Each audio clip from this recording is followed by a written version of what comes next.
damini olgin. Shuning uchun xamir yo'yaman, bir marta ham psixikamni joyiga tushganini bilmadim deb yozibdi. Nahotki Xolajon, zato siz xamir yoyganingiz bilan mastopatiya bo'lmayapsiz. Ko'kraklaringiz ham joyda deb atvet qaytardim. Uyda o'tirib olgan kelishkalar ham, nozik kelinchalar ham yoshadi. Uyda uy sharoitida ko'rsatib bering. Nima mashq qilsammikin, ko'kragimni kattalashtirsammikin, gel qo'ysammikin, nasl qo'ydirib olsammikin deyshadi. Uy sharoitida nasl o'rgataman, faqat yana damin olgin deb yozib yormaylar. Uy sharoitida aytaymi nimaga ko'kragingiz kichkina bo'lib ketyapti? Chunki mana shu qo'lni ishlatmayapsizlar, mana shu joyingiz ishlamayapti. Shuning uchun mastopatiya ko'tarilyapti. Rak, kistalik ko'payyapti. Ko'kragingiz kichkina bo'lib birishib ketyapti pastga qarab.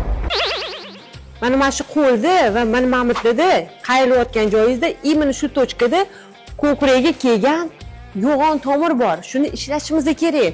Shu ishlamaganligi sababli ko'krak pastga qarab yoki yoyilib yoki birishib ketyapti. Uning uchun nima qilish kerak?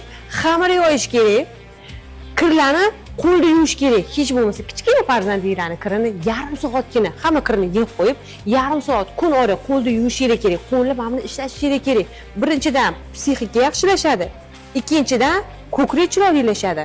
Uchinchidan kayfiyat ko'tariladi.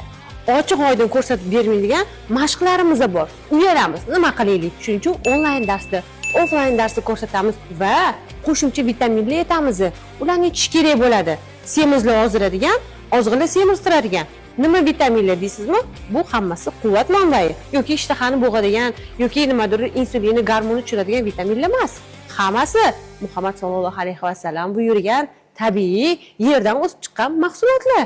Endi yana boydagi anqayib qarab o'tirmang, seksualniy dugonalaringizga menga o'xshab qitmir bo'lib jo'natib boringlar.